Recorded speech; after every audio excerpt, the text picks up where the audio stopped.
Last week, we wrapped up our June theme, learning to enjoy eating most of our meals at home. To close out this month, today's episode is with our first ever expert guest. Amy Cross is an expert in food storage and preservation. She shares practical approaches to reducing food waste and spending, even while accommodating food allergies, sensitivities, picky eaters, and everything in between. Let's hear what Amy has to share today about making the most of our grocery budget. I'm Carly Hill, and this is the Debt Free Mom Podcast. All right, today I have Amy Cross on the podcast with me. Amy is a grocery expert who teaches other people to feed their family and stick to a budget, which is what we've been talking about on Debt Free Mom for the last month. So I'm so excited to have Amy come on and share some of her expertise with us. So thanks for being here, Amy. Thanks for having me. I'm really excited to have this conversation with you today. So my first question is, can you tell me how you got into this becoming your thing? How did you go from whatever you did before to starting this growing audience and channel all about groceries and food budgets and all those things? Well, it's kind of interesting because this is going to play next week, which is actually our 2-year anniversary of me starting Instagram and the blog. And we were in the middle of the pandemic. I had owned a housekeeping company for 15 years. We were foster parents, so we didn't have our littles with us during that time. And I was so bored, like so bored. And I kept seeing questions that kept popping up on different social media pages. Jordan Page's Shelf Cooking is where this kind of first started. Somebody was asking about their blueberries and how they were scared to go to the grocery store and didn't want to take their kids to the grocery store, middle of the pandemic, saying that they couldn't get their blueberries to last more than 4 days. And I was just like, my blueberries are a month old in the fridge. And like it blew up on her page.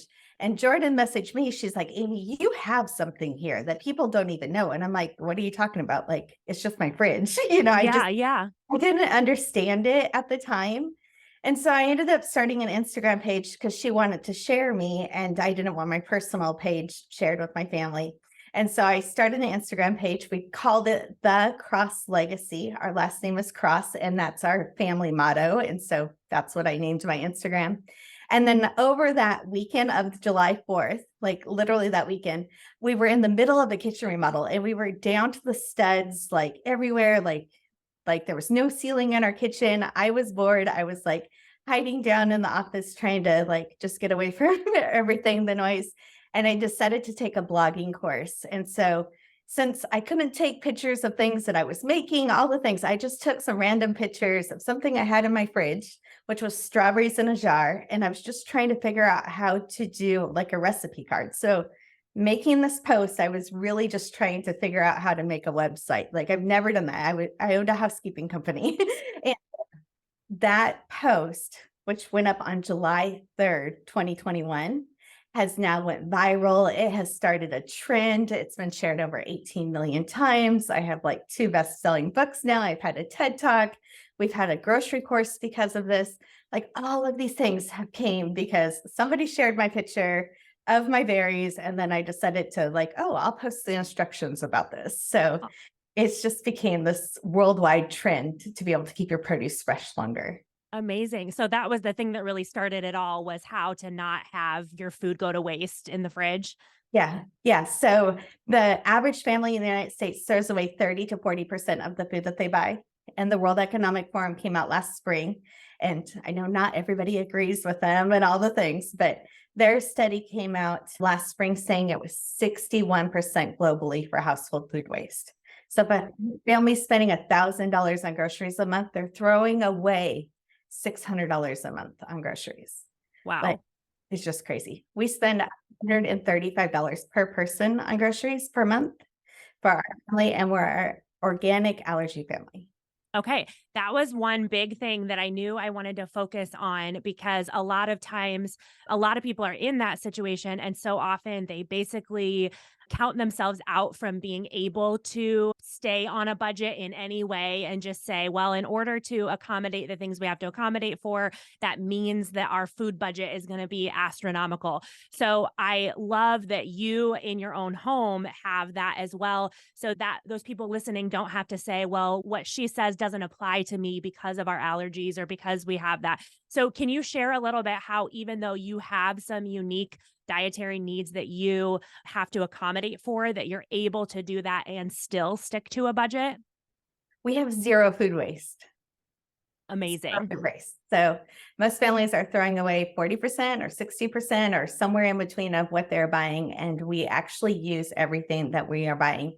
And I only go to the grocery store once every 3 weeks and Okay. have fresh produce the whole entire time, not having to go into the store to grab an avocado and walking out spending $100, if you don't just go and grab that avocado, being able to keep avocados fresh for a month, and being able to have all these produce items that are always here reduces me needing to go to the store. And I will clarify that we do have a milk delivery that comes every 2 weeks because that's a the mom question that comes. So we Yeah. live in the Seattle area and milk actually gets delivered to our house.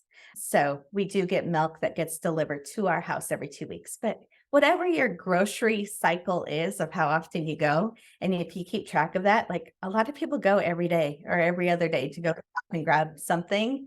And, the prices being so high, if you could just push that out to only going once a week or going once every 2 weeks, you don't have to like, oh, I'm not going to go for a month like Amy, you know, just spreading it out a little bit more and really using the things that are in your refrigerator first and use them up.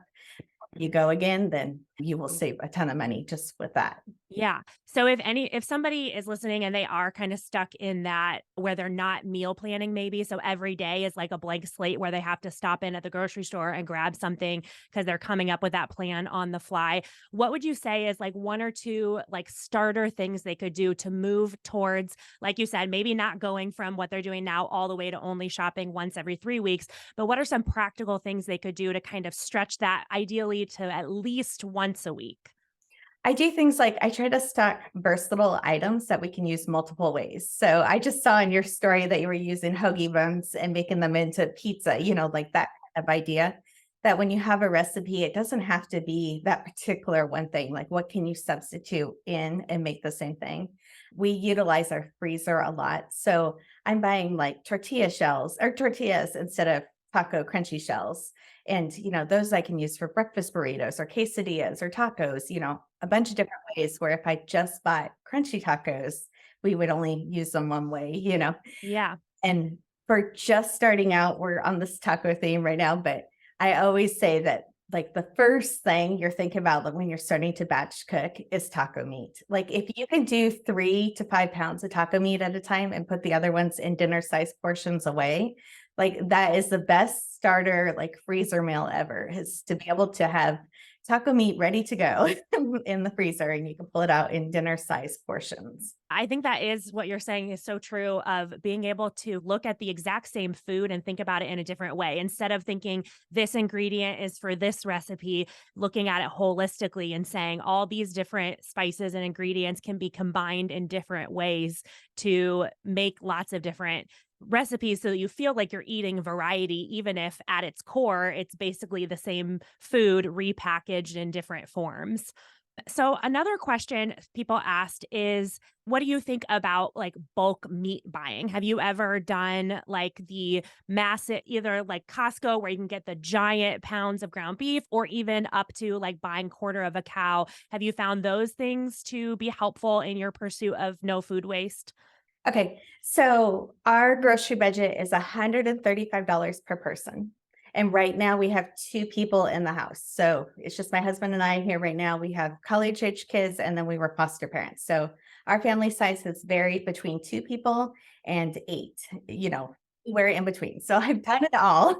And as recently as like 2 years ago, too. So not, like I don't know what I'm talking about because it was 20 years ago kind of thing. Yeah. Like so it's just only been my husband and I for the last like year and a half here. But we take $70 every month out of our grocery budget and we put that into a savings account. And it's only for our grocery savings. So my budget is right now, my budget is $270 a month, $135 per person. So $270 per month. I spent whatever 199 at the grocery store when I went last week. So we had $69. I don't know. There was $69 left over. Pretty close. $70. That goes into a savings account for larger purchases. So when we had a family of 8, our grocery budget was $1,000 a month. That it was still that same $75 that I would put away a month. So it's not per person. That gets so confusing. I talk about it more in my grocery course, but that $70 goes away into a savings account. And once every year to 18 months, depending on how many people we have at home, we buy half a cow. Okay. That goes in the freezer, and that is our beef for the year. And then sometimes we will buy half a hog to half a pig also. And then other times we choose not to do that. And there, it just depends on the season and who's raising and that kind of stuff. But that $70 a month helps us have food security for meat at our house at all times. We have one freezer in the garage that is our meat freezer. And I do want to say we do have a generator and we do gas and all those kind of things, so we wouldn't lose that meat. But just being able to put $70 aside a month, we're able to have steaks for $4. Sure. So you have found that is a smart way to go about buying meat instead of each week going into the grocery store and buying all the different meats for different recipes. Yeah, absolutely. Because everything you buy is one set price, so it was $4 a pound. So our, filet mignons are $4 a pound, and also our hamburger, and my grandmother is 94 and a half, and I take her to the grocery store and I help her. And she was buying a thing of hamburger the other day, and it was like $26. And I was just like, oh my goodness, Yeah. that same size, I would have maybe paid $12 for.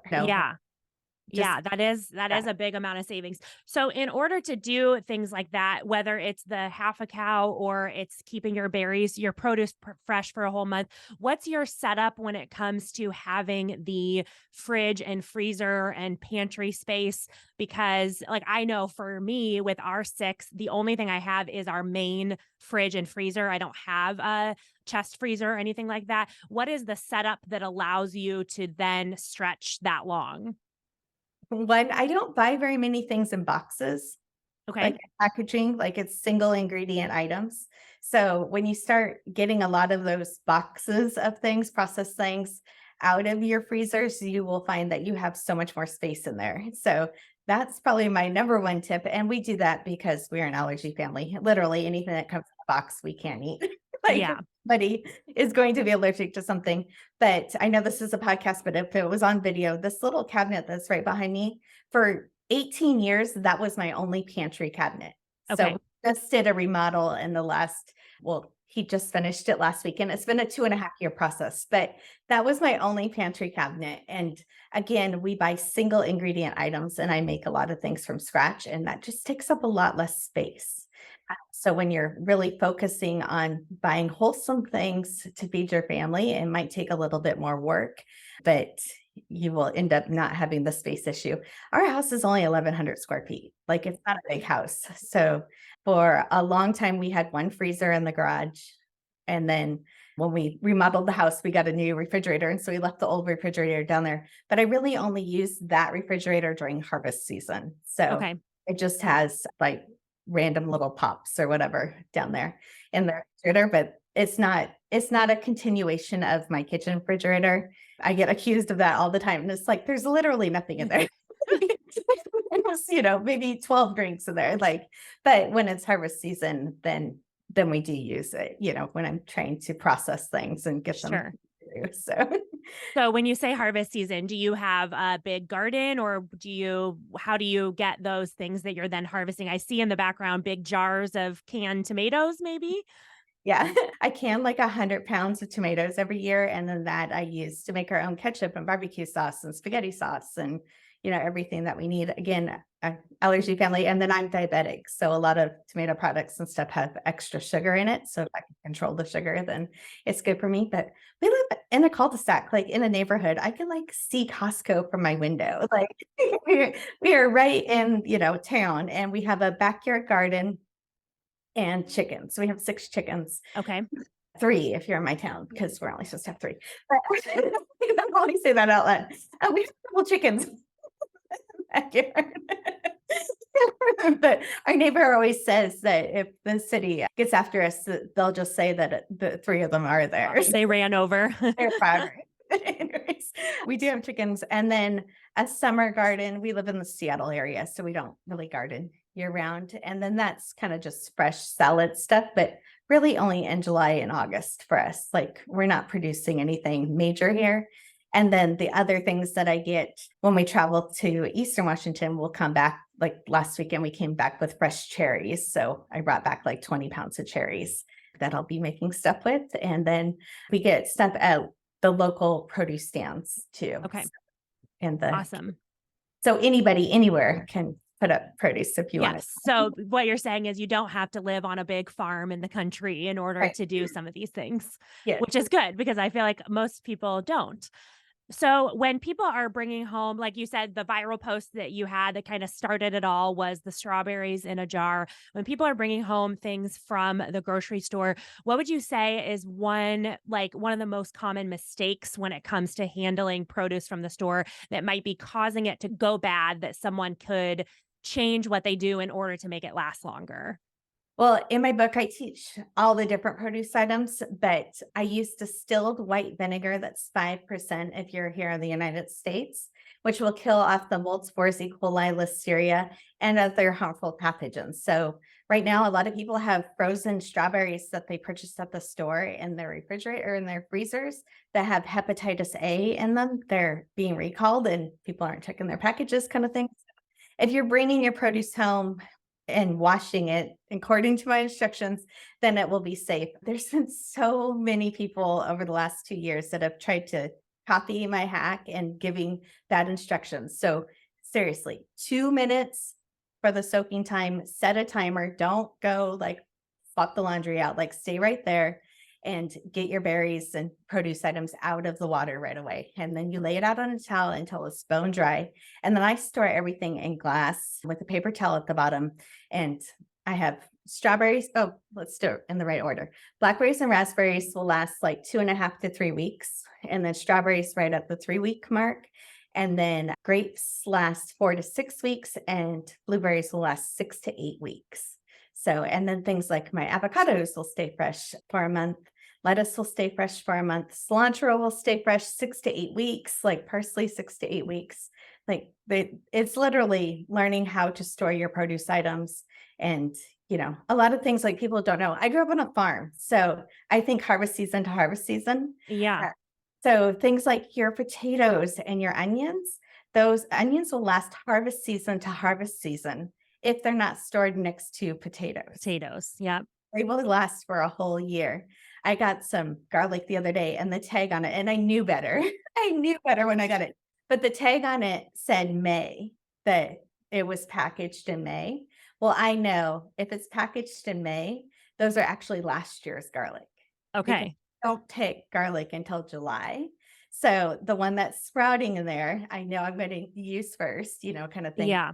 Actually already almost a year old Okay.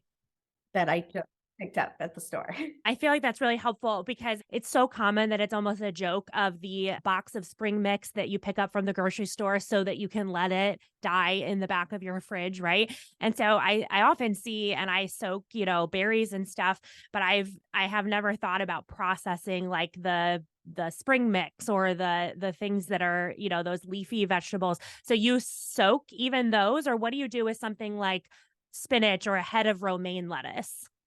You notice that those pre-washed items are the most recalled produce items out of everything else. They're the dirtiest ones. Yes. So I very rarely buy anything that's already chopped up, mostly because we don't know how long ago it was chopped up. So I normally will get like a head of romaine lettuce and then I will cut it open and wash it and then let it to dry. So in my TED Talk, I talked about when you lay the leaves out to dry and then when you put them in the container to make sure that it looks like a roof with the stem at the top and not like a boat. Okay. Because the whole time that the lettuce is in the container, it's going to release a little bit of moisture. And if it's like a boat, that stem will get brown. So make it look like a roof or an umbrella when you put it into the container. But lettuce will stay crunchy for a month in the refrigerator. And there won't be any listeria on it because you washed it. Which is the really important part, right? Yeah. Safe to eat. Yes. Awesome. Well, I love that. That is so helpful for making that last and just cutting back even a little bit on what you said, how often people or how much people are throwing away week after week. Because, like I said, I think it's so common that I see, meme posts about like, oh, I almost forgot to walk out of the grocery store without my little box of spring mix that's going to die in the back of the fridge. And it's just so common. So I love that those are really easy ways to incorporate into your grocery process that, like you said, 2 minutes, it does not take a bunch of time, but the reward for that time is huge in the fact that you can actually continue to use that food. So when it comes to then you are so well stocked with your freezer meat and then your canned goods and your produce that's lasting in the fridge, what's your meal planning process? Like, how do you incorporate those foods that you already have into deciding what's for dinner this week? Okay. Every time I talk to anybody budget related and say I don't meal plan, they like freak out. Really don't meal plan.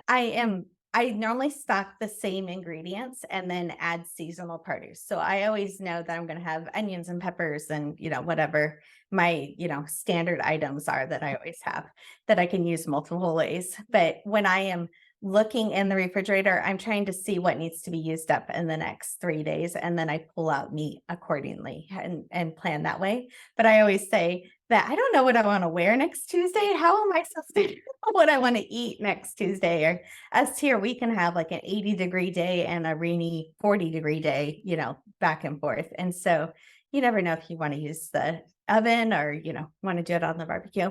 And I also have reflective sympathetic dystrophy. So it's a pain syndrome and I have flare ups. So that's kind of one of the reasons why over the years I learned how to batch cook and do things was I can just pull, if it's a bad day, I can just pull something out of the freezer and it's a prepared meal that I made on a different day that was a good day. And we always have things that we can rotate in and out. And a lot of times I use glass containers mostly, but I used to use like freezer bags. And when you freeze things flat in the freezer, like you can make that work in your kitchen freezer and have a lot of different options that you can pull out easily for dinner. So, Yeah. and another thing is I don't do like a big like meal prepping kind of day. Whenever I'm making a meal, I try to see if I can make it work for 2 or 3 days. Like instead of those leftovers dying in the refrigerator, then I'm Mhm. like, are those items that I can freeze and we can pull out for another meal? So it's really not more work, not more pans, it's just planning a little bit ahead when I'm preparing something. Yeah, I'm the same way. I tried ago in the past before I had kids to be like that meal prepper where it was like Sunday, all my lunches for work or whatever, and that just never stuck for me. One, like you said, I don't know what I want to eat for lunch on Friday, so I don't want to make 7 of the exact same thing. Sure. But then also just the time where it was like if Sunday is my one day before I go back to work for the week, I don't want to be standing in the kitchen the entire day. So I think what you're describing is a really happy medium between not having that full meal prep kind of thing, but then also taking advantage. I like to ask myself, what else can I do while I'm here? So, like, if I'm already in the kitchen cooking dinner for the next 30 minutes, can I double up 1 or 2 tasks that will make tomorrow easier, that will make Wednesday easier, which it blends the idea of a meal prepping day, but fits it into those little pockets of your day that you don't feel like you're cooking constantly.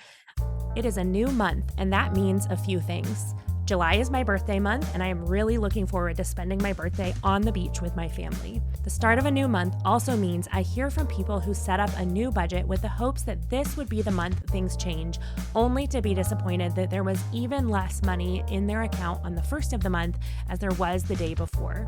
This is a problem fixed by pay period budgeting. The Debt-Free Mom Budget Template and mini course is one of the easiest ways to start budgeting by your family's unique pay schedule instead of the first of the month. If you're listening to this before July 5th, the template and mini course only goes on sale once a year and is on sale now. Go to debtfreemom.co/store and use the code July4OFF. That's JULY 4OFF to get the template for only $5. I think one thing I want to point out, because I have a lot of people who follow me who also are not meal planners, but I think what enables you to not meal plan is how well you are planned and stocked when it comes to the food you have. So for most people, if they don't meal plan, it means the daily trips to the grocery store because they're suddenly thinking of a meal they want to have. Where the difference or the distinctive between that and what you do is that you get to shop your own cabinets and your own freezer because you put that effort into being so well prepared and having food that lasts a long time. So that's another way to look at it for people who are currently thinking the idea of grocery shopping is overwhelming, the idea of meal planning is overwhelming. You kind of get a lot more bang for your buck in that the time that you invest in making those foods last and having them on hand and fitting in your budget then enables you to not need to meal plan because you can rely on all the work you did to make that food available for yourself just the day of or 2 days before to decide what you feel like eating. Correct, correct. And I know my team, when they're rewatching this, they're going to be freaking out because I said I don't meal plan. I do have a meal planner Yep. that we have on our shop, but I use it more for inventory and then for the grocery list. So I like to keep an inventory of everything that we have in the freezer that's available, things that I know like in the next week that I need to use these up. That's kind of like if I'm looking and like, oh, I have asparagus that's been in there for a month and I need to use those. That's kind of how I plan my meals around that. But I was just like laughing about that.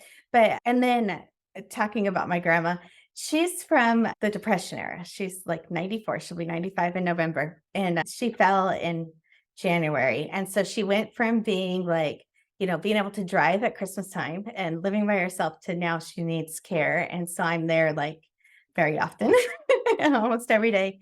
And when she was in the hospital at the very beginning of this, I got to clean out her refrigerator. And she's like, anything that's bad in there, go ahead and, empty out. And I was just like, I've been waiting years to hear you say that to me, because her mindset of like food security is different than mine. So we have food security. We know that everything in our house is safe for our family to eat.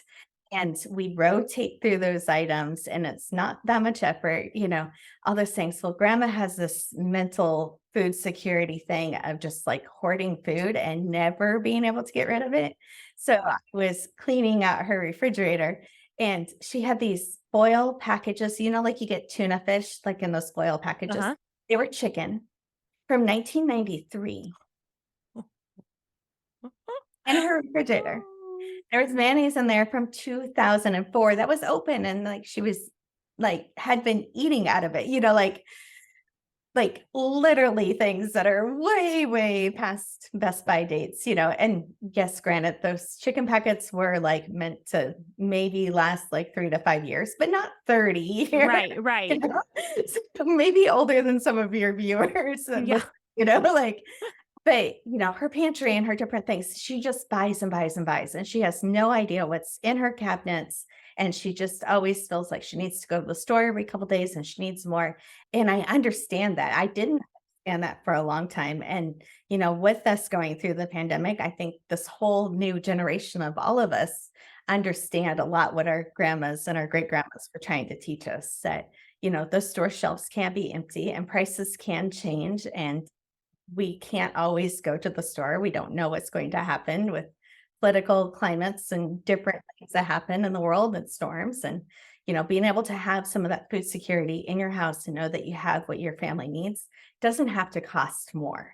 If you're rotating through those items and it's not just being hidden under beds or in closets, you're rotating through those items, you really have what your family needs to get through a 3-day weekend, get through a storm, get through a couple days, and if as you're building that up, you can build up more food security for your family. Like that's just amazing. But we did it by $5 at a time. Like whenever there was something that was, buy one, get one for free, then I got that. If it was on the list, if it was something that we, were using, because so many people think of food security and they think of things that they're not going to use. We just keep it totally rotated all the time. I do 3 inventories of all of our stuff every year.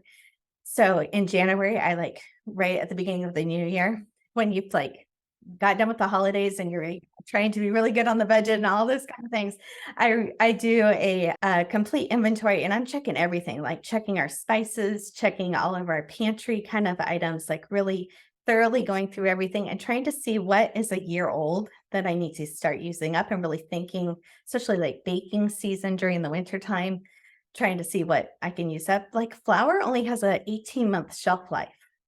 A lot of people don't realize that. Yeah. So things that I can rotate, it has dates on it.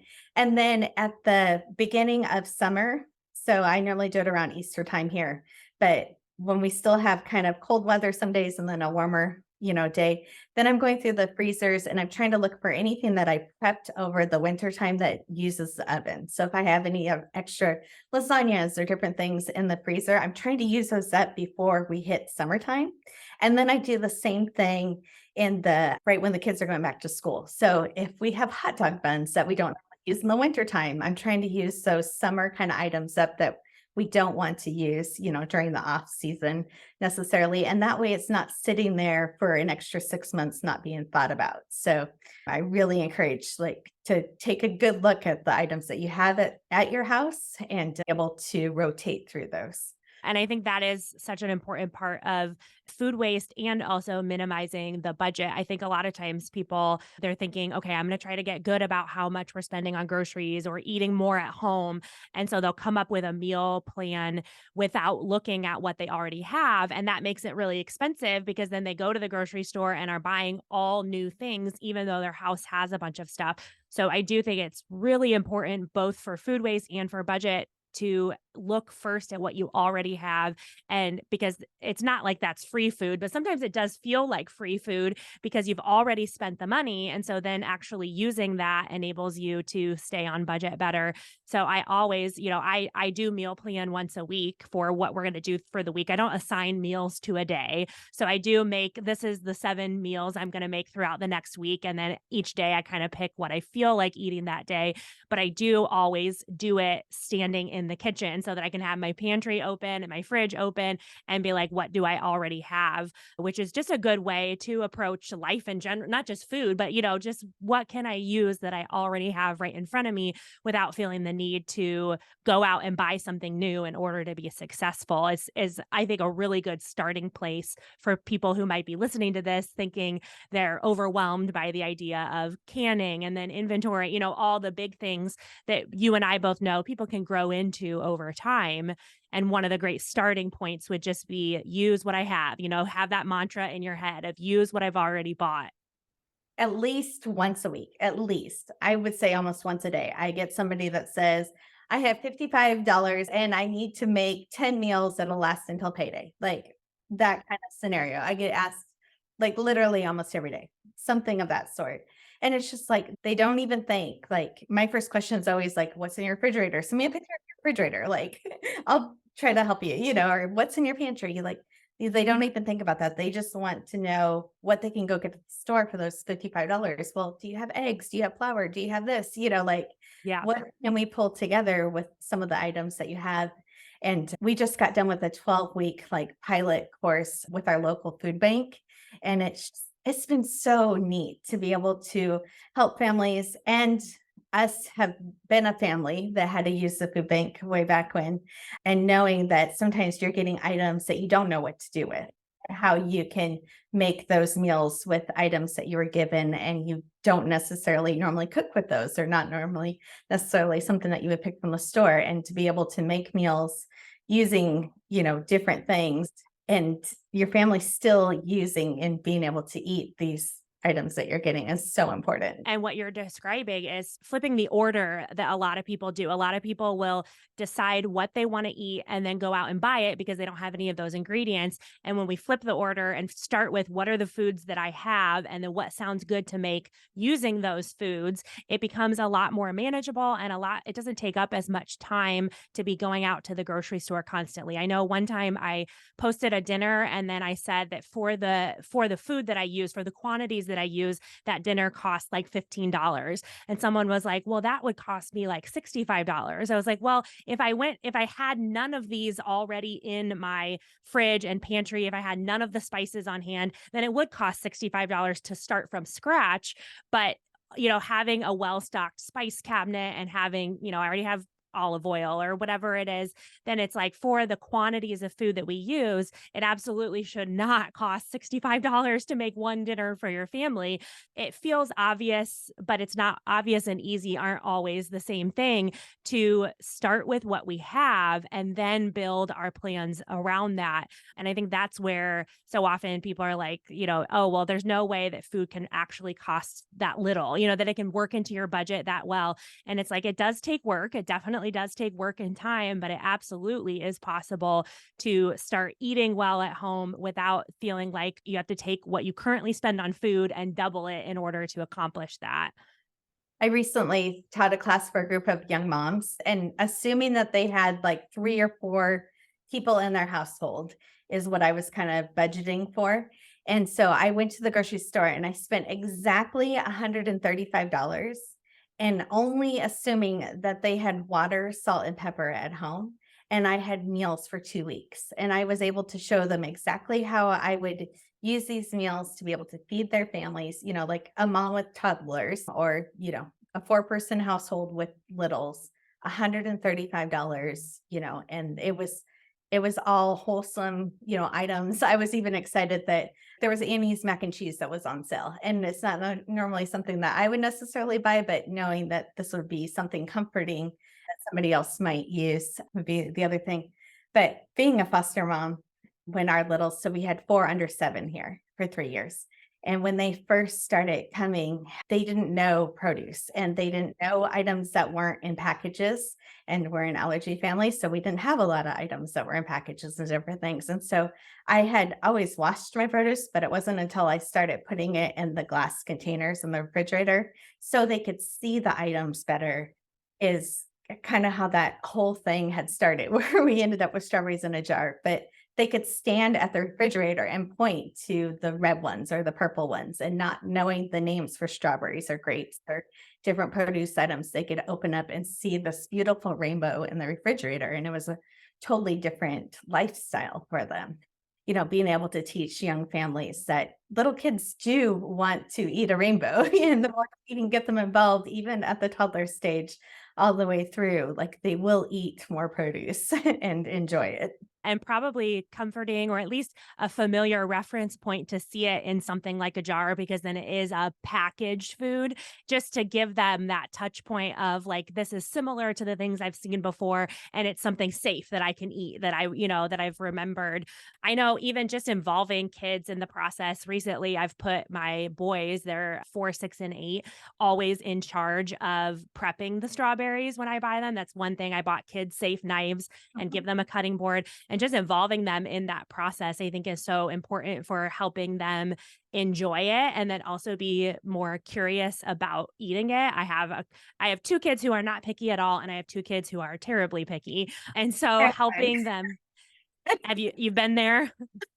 Yeah, I have a super picky vegetarian like, with allergy. With allergies, yeah. Easy mom, right? Yeah. I love her to pieces. But I was really happy when she moved out to go to college and she had to feed herself. Yeah. She's like, "Oh, this is how much work my mom was doing." And then the pandemic happened and she moved back home. And I was like, oh man, like I said too much. Like I wasn't excited that she was leaving. I was just excited that she had to feed herself. Yes. And then she moved back home, but she was home this weekend because it was her birthday. And it was just funny because I'm like, oh yeah, I forget, like, vegetarian, picky, all these allergies, like, Yeah. Fall back into step. But it's all good. But Yeah. yeah, But I understand. I understand yeah. things. Like I'm diabetic. I have a health issue. I have a very picky daughter. So if everybody's home, we are soy, gluten, dairy, raw sugar cane allergies. Okay. One vegetarian, and then me being diabetic on top of it. So like all the excuses we have, Yeah. So I you're like a produce and meat family. yeah, it kind of so But I think it is really encouraging to hear that and see that. I think creativity is often born out of that adversity or those challenging boundaries. So to hear from someone who has so many more restrictions on that list than what we might have. I love the, and I think it's so relatable, the like, if she can do it, I can do it kind of thing of like, okay, I might have, I have one son who's lactose intolerant and whatever. And so it's like I can take and piece together the things that you have found to be successful and apply them to our own family. Because one way is not going to work for every family, which is why I think you and I both kind of take that approach of like, I'm going to give you as much like knowledge and tips and tricks as possible. But at the end of the day, each person that's listening has to then apply it to what works for their family. And so giving them ways to make it easier and make it take less time and feel less overwhelming is so helpful in getting people out of that I'm so overwhelmed that I'm not even going to do anything frozen state. Yeah. Somebody had said right when I was starting all this that this was different. Like I was different than Pioneer Woman or anybody else because I was bringing hope back to the kitchen. I wasn't just trying to like sell a cookbook or sell this. Like I'm trying to like truly bring skills to bring hope back to the kitchen because for so long, like the kitchen has been such a place of stress. Like stress, like, can you afford the groceries? Do you need this? Like when you have the items that you need in your house and you can feed your family and you know that you have what you need, those skills are something that are just truly priceless. It's something that over the generations we have lost. Like my mom was a logger. Like I grew up on a 200-acre farm and my grandparents like did all the preserving and farming and all that kind of stuff. But my mom was a logger. Like she was not at home, like my parents were out in the woods. And so I do learn a lot of gardening stuff from my mom, but she's not necessarily a kitchen, kind of person. And then on the other side of the family, like my husband's grandma, like it's this whole different food security, like city living food security, like that I was talking about that was different. But these generational things that should have been passed down to generations kind of got lost. And all of a sudden through this pandemic, people are really realizing, or I think like the last 10 years, thinking back more to their roots and how they can do things better. And some of that is trying to take wisdom from other people and learn these skills that should be passed on.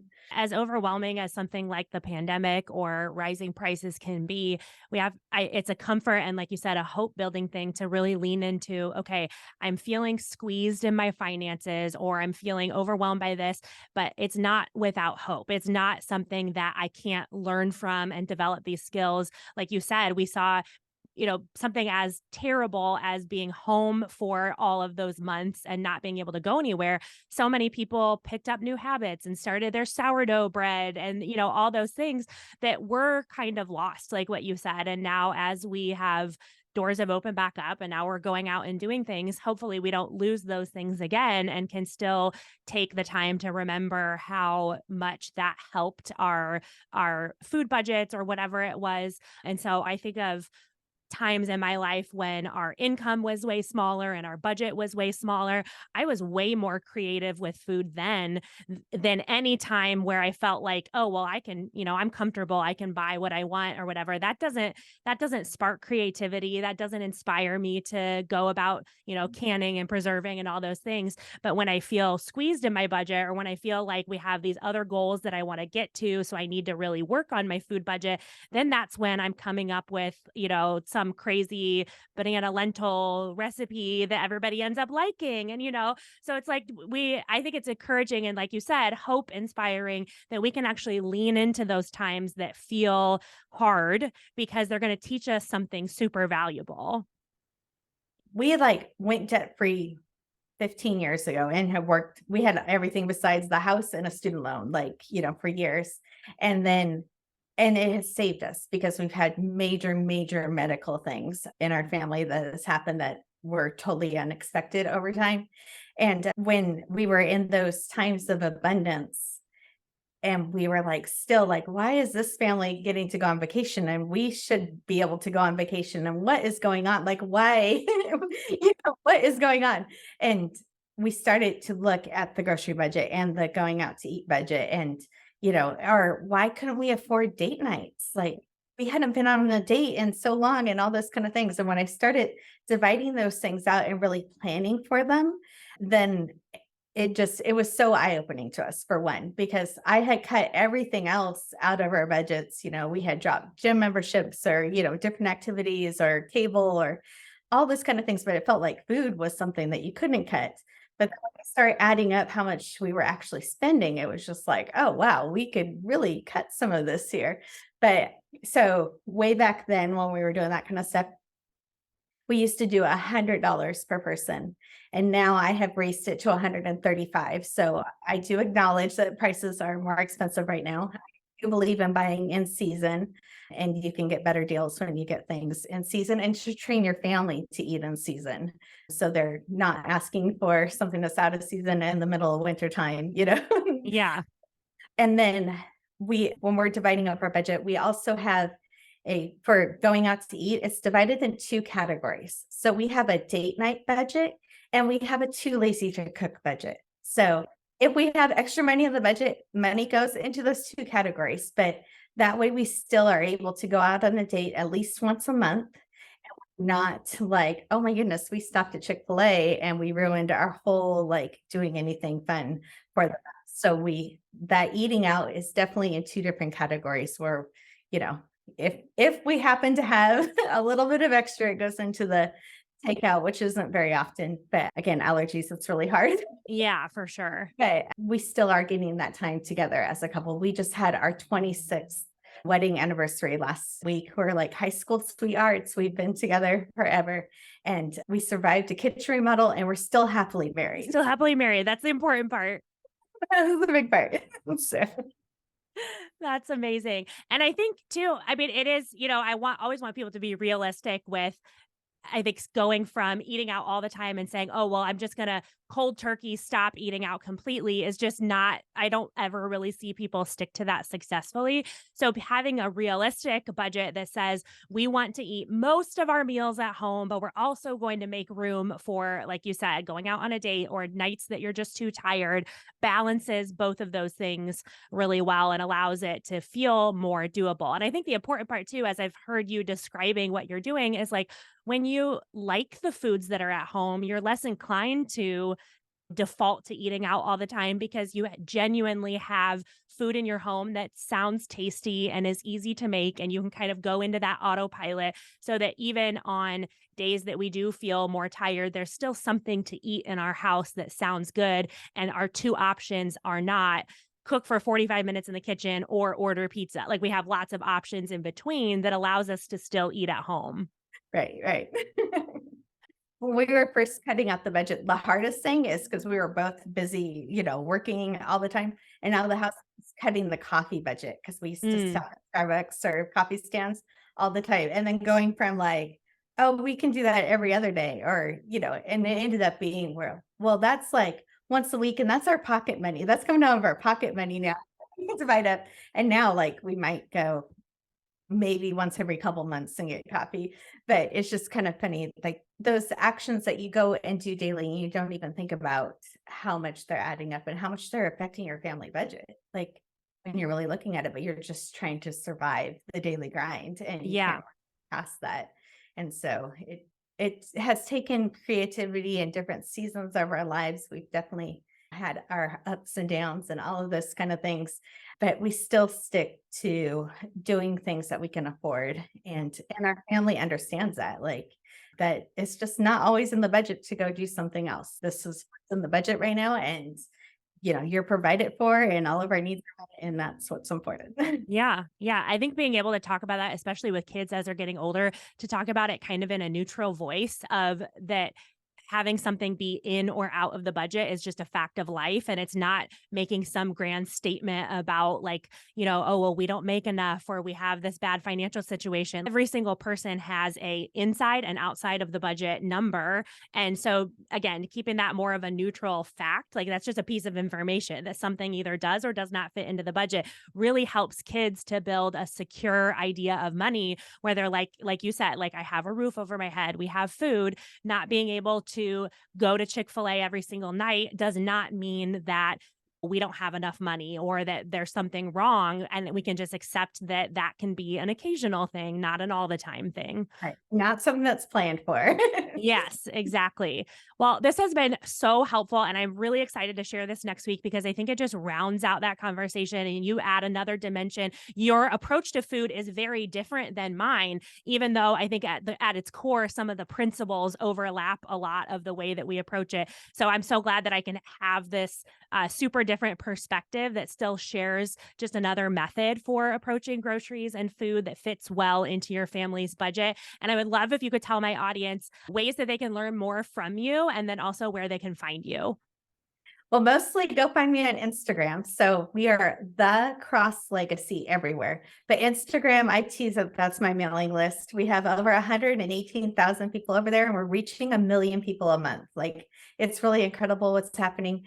But we post every single day. So every single day, you're going to get a new tip about saving money on groceries or what's fresh for produce ideas or those kind of things every single day over on Instagram.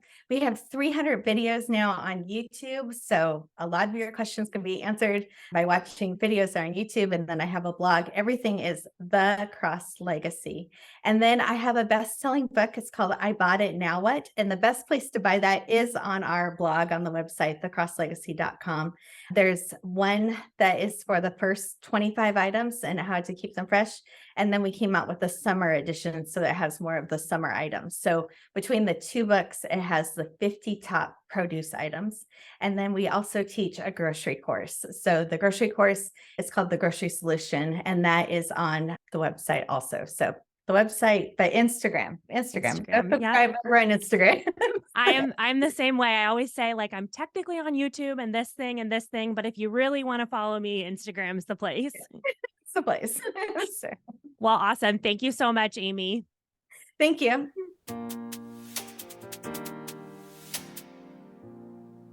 I don't know about you, but I learned so much listening to Amy. She has a unique approach to groceries, food storage, and meal planning. One of my biggest takeaways was that there is no one right way to go about eating at home and sticking to your budget.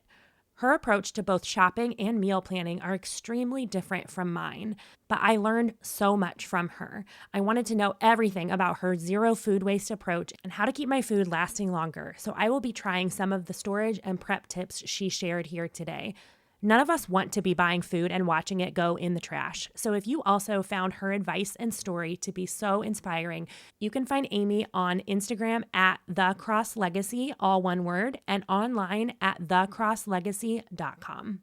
Thanks for listening to the Debt Free Mom podcast. If you want to join me as a guest on the show, go to dfmpodcast.com. The Debt Free Mom podcast is hosted by me, Carly Hill, and is produced, edited, and mixed by Kyle Hill. Music for this episode was written by Kyle Hill. Hit subscribe wherever you're listening to join in with every new episode as we grow our confidence and contentment in our personal finances.